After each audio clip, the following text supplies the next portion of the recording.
안녕하세요. 반갑습니다. 국가유공자 길잡이입니다.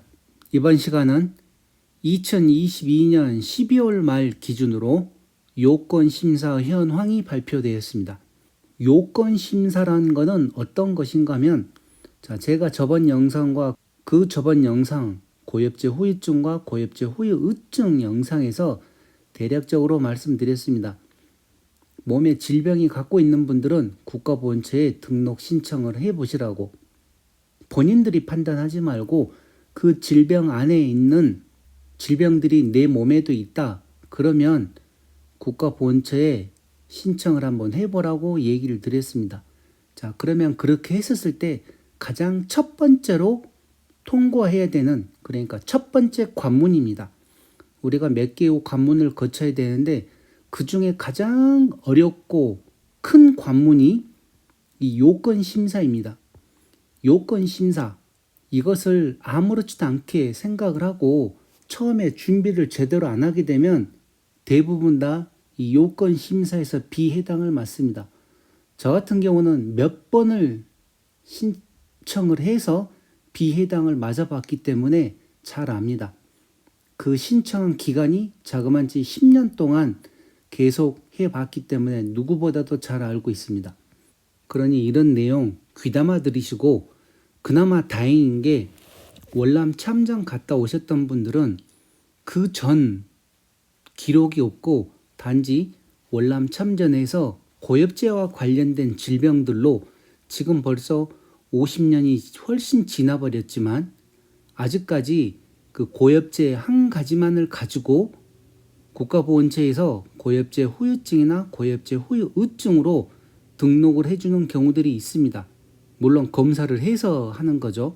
그러나 일반 지금 군 장병들, 군대 복무 중에 예를 들어 척추를 다친다거나 무릎을 다친다거나 발목을 다친다거나 다른 부위에 부상을 입어서 국가유공자나 보훈보상 대상자로 신청을 했을 경우에, 물론 처음에 신청은 무조건 국가유공자로 신청을 합니다. 그렇게 했었을 때 신체 검사하기 전에 이 요건심사에서 이 사람은 유공자에 해당된다, 이 사람은 보훈보상자에 해당된다고 이제 구분이 되기 때문에 보훈보상 대상자로 신청하는 건 없습니다. 처음에는 무조건 국가유공자로만 신청을 하게 돼 있습니다. 서류상으로. 그렇게 했었을 때 보훈심사위원회에서 모든 자료를 검토를 해보고 군 복무 중 공무나 훈련 중에 일어난 것은 유공자, 아니면 체육시간이나 작업시간에 일어난 부상은 보상자로 구분을 합니다. 그런데 제일 중요한 것은 또 하나가 있습니다. 만약에 군대 들어가기 전에, 예를 들어 군인이라고 얘기를 하죠. 25세 군인이 지금 군 복무 중에 허리에 부상을 입어서 군 병원에서 치료를 하고 전역을 했습니다. 그리고 나서 이 사람이 국가보건처에 국가유공자 신청을 했었는데 비해당을 맞았습니다. 왜 비해당을 처분을 받는가 하면 모든 내용은 군대에서 훈련 중에 다쳤다거나 체육 시간에 다쳤다거나 그런 기록이 있었을 때 서류상으로는 다 맞습니다. 군대에서 다친 게. 그런데 보훈심사위원회에서는 개인정보 중 약 10년치 의료 기록을 확인을 할 수가 있습니다. 그 의료 기록을 확인을 했더니 군대 들어오기 전에 병원에서 허리 엑스레이를 찍고 허리에 관련된 치료를 받은 적이 있는 기록이 만약에 나왔다 그러면, 아무리 내가 군대에서 훈련 중에 부상을 입어서 허리를 다쳤어도 이 사람은 기왕증이라 그래서 처음에 비해당을 때려버립니다. 이렇게 했을 때 만약에 이 군인이 억울하면 행정사를 통하든 변호사를 통하든 해서 다시 국가보훈처와 싸워야 되는 것이고, 그렇지 않으면 그냥 비해당으로 해서 평생 나라를 원망하면서 살아가는 것입니다. 그래서 그런 내용들도 있기 때문에 이런 이 첫 번째 관문인 요건심사가 너무나 중요한 것입니다. 그래서 만약에 그런 경우도 통과를 하기 위해서는 또 거기에 맞는 준비를 단단히 해서 신청을 하게 되면 보훈보상 대상자나 국가유공자로 해당이 될 수도 있습니다. 그래서 그런 내용들을 잘 확인을 하고 해야지 무턱대고 내가 군대에서 다쳤기 때문에 국가유공자가 된다? 보훈보상자가 된다? 그거는 전혀 근거 없는 얘기입니다. 그만큼 국가보훈처에서는 모든 거를 다 확인을 한다는 거죠. 자, 또 더 자세한 내용들은 나중에 또 기회가 되면 다른 영상에서도 말씀드리고, 지금 이 시간 2022년 12월 기준으로 요건 심사 현황에 대한 내용을 또 한번 상세히 살펴보겠습니다. 자, 먼저 9번은 요건 심사를 보는데 보상 심사와 국가유공자로 나누어집니다. 국가유공자는 국가유공자와 보훈보상 대상자로 나누어집니다.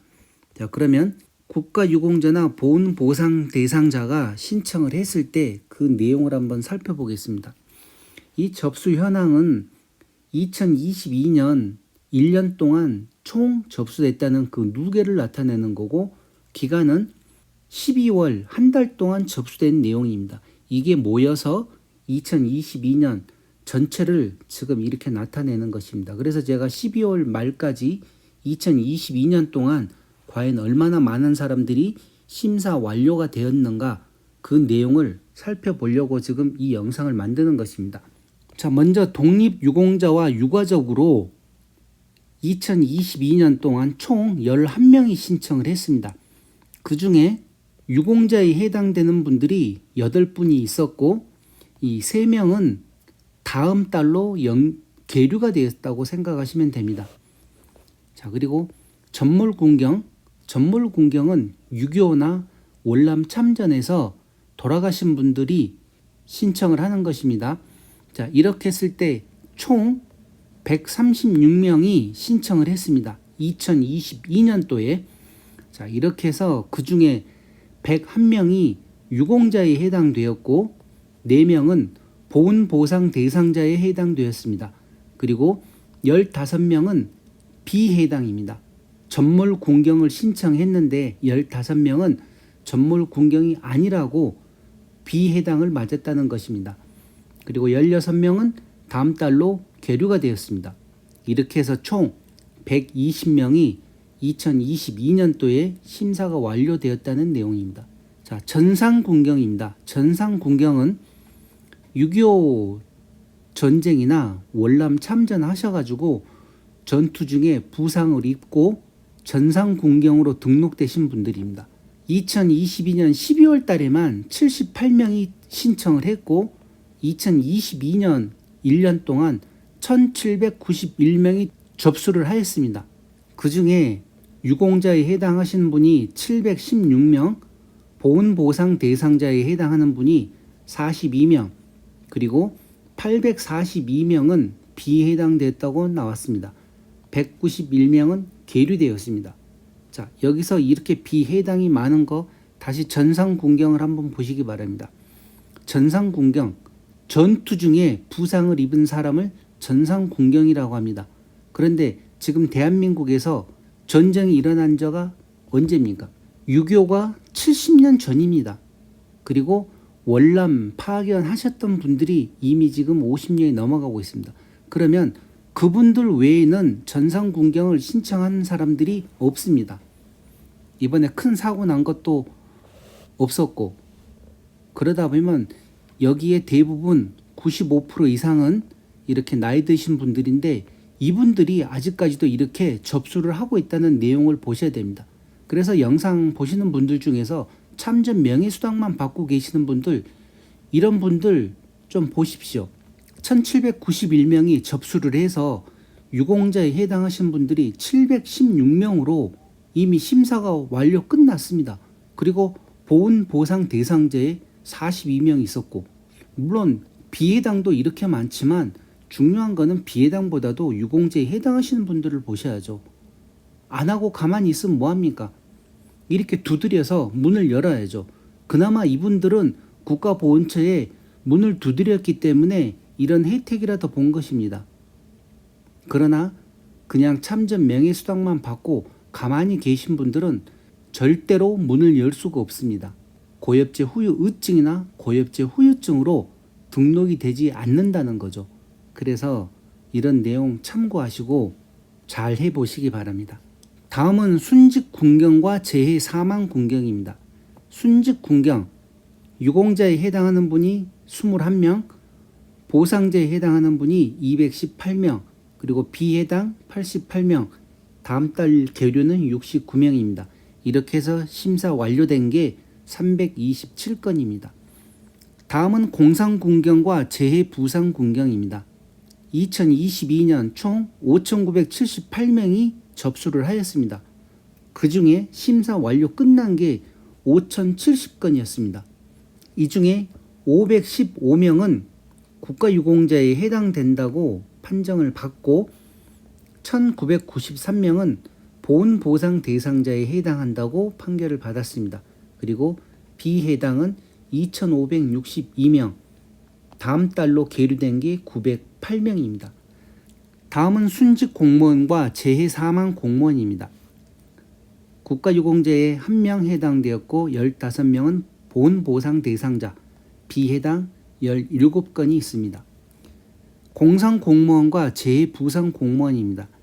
3명은 유공자에 해당되고 6명은 보상자에 해당되고 14명은 비해당입니다. 다음은 고엽제 후유증과 고엽제 후유의증입니다. 2022년 65명이 신청을 했고 유공자에 해당하는 분은 13명이 나왔습니다. 비해당은 39명입니다. 그리고 13명은 다음 달로 계류되었습니다. 고엽제 후유증과 고엽제 후유의증, 조금 전에도 얘기 드렸듯이 지금 벌써 50년이 훨씬 넘었습니다. 그런데 아직도 이렇게 신청을 하고 그 중에 13명은 유공자에 해당된다는 내용을 판결받은 것입니다. 물론 비해당 39명이 있지만 13명은 유공자에 해당되었다는 내용입니다. 다음은 4.19 혁명 사상자입니다. 2명이 유공자에 해당되었고 1명은 비해당되었습니다. 5.18 부상자는 없습니다. 6.18 상이자 없습니다. 제1학도의원군 신청이 없습니다. 무공 보국 수훈자 총 29명 신청을 하여가지고 11명은 유공자에 해당되고 14명은 비해당되었습니다. 특수임무 2022년도에는 신청이 없습니다. 자, 다음은 보상심리 중에서 이 상위 사망 유족을 한번 살펴보겠습니다. 상위 사망 유족은 국가유공자 그리고 고엽제 후유증 중에서 사망과 관련돼서 유족에게 보상금이 지급되는지 안 되는지 그거를 나타내는 내용입니다. 총 320명이 신청을 하였고 87명은 국가유공자에 해당된다는 판결을 받았습니다. 그리고 173명은 비해당 받았고 60명은 다음 해로 이관이 되었습니다. 자, 그리고 여기 보시게 되면 군 복무 중 사망자는 공무 관련성에 따라 순직 군경 또는 재해 사망 군경으로 심사됩니다. 순직 군경은 군인이나 경찰, 소방 공무원으로서 국가의 수호, 안전보장 또는 국민의 생명, 재산 보호와 직접적인 관련이 있는 직무 수행이나 교육 훈련 중 사망한 사람을 순직 군경이라고 하는 것입니다. 재해 사망 군경은 군인이나 경찰, 소방 공무원으로서 국가의 수호, 안전보장 또는 국민의 생명, 재산 보호와 직접적인 관련이 없는 직무 수행이나 교육 훈련 중 사망한 사람을 재해 사망 군경이라고 합니다. 그래서 직접적인 관련이 있냐, 직접적인 관련이 없냐, 이걸로 국가유공자와 보훈보상 대상자로 구분이 되는 것입니다. 그래서 제가 처음 시작할 때 얘기했듯이 국가유공자로 신청을 하게 되면 보훈심사위원회에서 이 사람이 이렇게 직접적인 관련이 있는 경우면 공상군경으로 처리가 되고 직접적인 관련이 없는 부상일 경우에는 재해부상군경으로 구분이 되는 것입니다. 자, 이렇게 2022년 12월 요건심사 현황을 살펴보았는데 이 첫 번째 관문, 이 요건심사는 정말 준비를 잘 하셔야 됩니다. 그만큼 자기 정보에 대해서도 정보 공개 청구를 해서 살펴보고 모든 서류를 완벽하게 여기서 시간을 최대한 많이 걸리더라도 서류를 완벽하게 준비를 해서 제출을 해야지 만약에 아무 생각 없이 그냥 신청만 하면 비해당을 받습니다. 특별한 경우가 아닌 경우에. 그래서 이 요건 심사를 잘 준비를 하셔야 됩니다. 자, 이상으로 2022년 12월 첫 번째 관문인 요건 심사에 대한 내용을 살펴보았습니다. 자, 그러면 이 요건 심사가 끝나면 그 다음은 이제 신체 검사를 받습니다. 신체 검사를 받아서 이제 판정을 받는 거죠. 몇 급에 해당된다. 그런 신체 검사 판정 결과가 있습니다. 이때 지금 이 받았던 유공자에 해당되는 분들, 보훈 보상자에 해당하는 분들이 과연 몇 명이 몇 급을 받고 또 등급 기준 미달은 몇 명이나 되었는지 다음 영상에서 또 상세하게 한번 더 알아보겠습니다. 그럼 이번 시간 이것으로 마치겠습니다. 지금까지 국가유공자 길잡이였습니다.